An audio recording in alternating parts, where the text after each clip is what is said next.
Hi guys, I'm Emro with Arkansas Emro Show. Thank you so much for watching. And today I have a special guest with us, King Julian. How are you? I'm good. Good. Well, welcome to Pine Bluff. We are here at the Indigo Blue Coffeehouse and we're going to be talking about what you do. So please tell us what you do.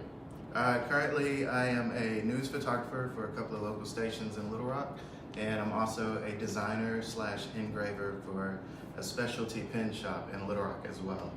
Wow. And then on the side of that, I'm a DJ, photographer, videographer, just a whole bunch of things. But So you live in Little Rock, right? Yep. That's awesome. So what inspired you to be so creative? It's amazing to me. I think one of the things that I noticed, I'll tell you this, the people that work for NASA at one point, I remember reading in a story that a good number of them got laid off, and they spent all their years in training and whatnot to do this one thing, get in this career with NASA, and they're set. You know, whatever department that they're working on, they've done that 20, 30 something years or so, and then NASA's like, we don't have any more projects, that's it. And it's like, what are these guys gonna do? And this is just one of those things that I kept in mind. It's like, if you just focused on that one thing, society's constantly changing. So we're not at that point where we can just have that one thing and just do that. We have to basically evolve.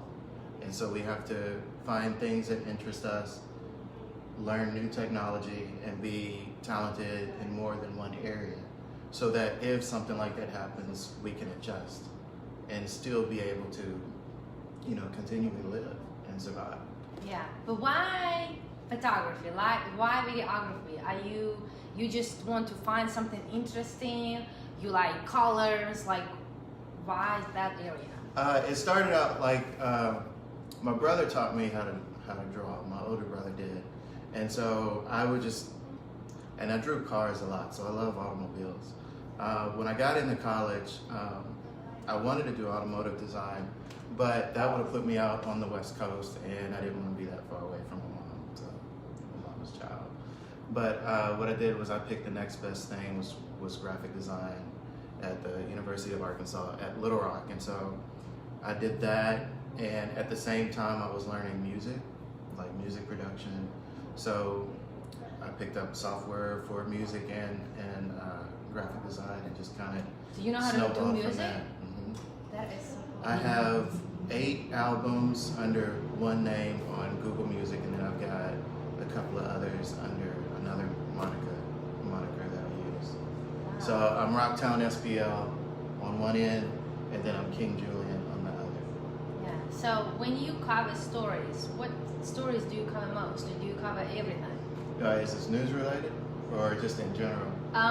You said that you do news photography, right? Okay. And in that area, what stories do they send you to? Oh, it's pretty much anything that comes down the wire. A lot of times I'll go on breaking news, and you know, you just got to be ready for that, because a lot of times you don't know what you're walking into. You don't know who you might be interviewing, and you still got to, you know, pay your respects when you're there. But I've covered general events. I would say like positive events, like the World Cheese Dip Festival that was in Little Rock. Really? Victory over violence, of course, because that's a very important event that we need to put out there. And I meet a lot of people when I go to these events, and some of the stories that I covered. And it's just amazing some of the things that they've gone through, and you know, some of the stories you cover, you gotta have really thick skin, because you know it can tear at you. And then, you know, others, it's like you really want to tell that story. I mean, it's just what it is. You want to do the best you can and tell that story in the best way possible. Your reporter's writing the script, and you're shooting the visuals that will really tell it. So and that will leave a lasting impression on, you know, viewers at home, and they, you know, every time they see you out there going out there, they remember you for that. So you always only behind the camera? Are you ever up front? No, but they say that I should be in front of the camera. I mean, I've just got one of those personalities, you know. So yeah, I mean, when I'm behind the camera, I mean, I still, if I get sent on a story for myself, I still interview the people, ask them questions, whatnot, you know. And basically talk with them. So like But you at a shoulder level, right? Mm-hmm. Like, and then Oh yeah. you're right here, and then I'm still behind the camera, and so it's just focused on them. But yeah, do you do editing, or you have an editing team? You only submit. I edit. You edit and everything. You're like a multitasker. And the thing about that is that one thing that, well, see, let's back up. 2006, 2007, I worked at Fox 16 for a year, and then took a break. And then, I had family and friends that were like, man, you got to get back in it. We missed the stories you used to cover, just the excitement of what's he's going to do today. So I was like, all right, I'll go ahead and get back in it. So I started back in news earlier this year. And so, that's just what it is. And you talk about daily deadlines. You got to be able to go interview the person, cover the story, do it effectively, and then get back and edit it for the show that it's going to play for. So how much time do you usually have to create one story? Like several hours? Is that what we have? Well, it depends on travel and just the logistics of that person going to be available or when they're going to be available. And so sometimes your turnaround time can be really tight. And it's, and then your reporter's got to write the script. So you're talking about all this for a minute 20 that's going to be aired, or a minute 15 that's going to be aired. But the editing wouldn't take a long time. Like, it takes longer to produce than to edit. Edit, chop down, it's only a minute 20. Listen, you guys, I am a videographer, so I know all about chopping up the videos, And what cameras do you guys shoot? Because you guys have this big news, or... They vary. It really all depends on which that we want to be able to use to really visually tell the story effectively. In some cases we may use a GoPro, we may use a drone. We do have the news cameras, some that are like the big ones that you usually see or see in the movies all the time, but even small ones. So we do adjust based on whatever available technology that's out there. So Canon, Nikon, or Sony? Me personally, Panasonic? Nikon.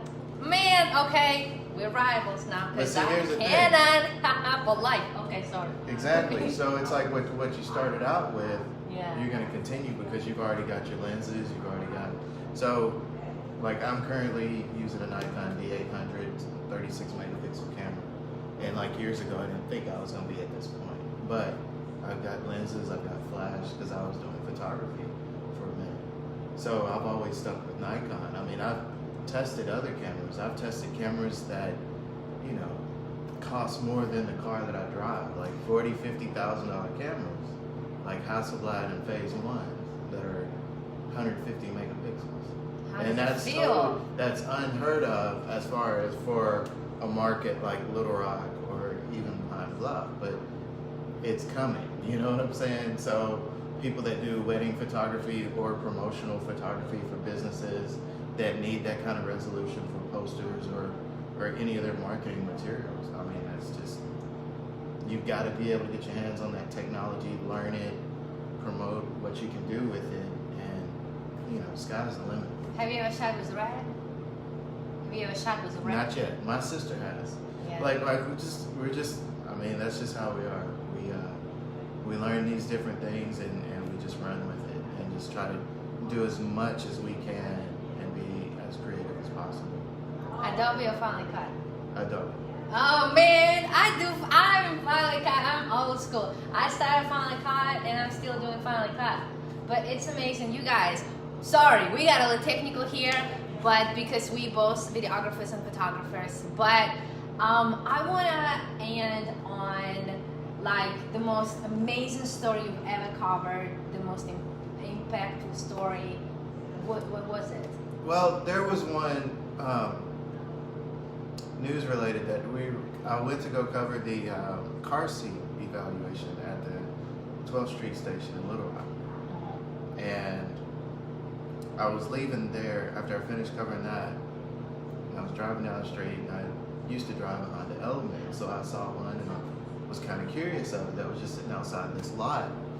And I turned the block to go back around to look at it, and I saw these people bringing their stuff out of this house, and the house looked like it had just burned, right? So I go ask him. I said, when did this happen? He said it was like 4 or 5 o'clock this morning. Like it was actually the middle house that caught on fire, and the fire went to their house and then the house next door. And I mean, almost practically a total loss for all 3 properties. So I called the station and told them, and they brought a reporter out, and we did a story right then on the spot. And one of the people there that I was speaking with, his family has got fire chief and, fire department, they've been in the business for years. They're all retired. And so they've been part of Little Rock's fire department for a long time. And then to have this happen to their house, which is mind blowing.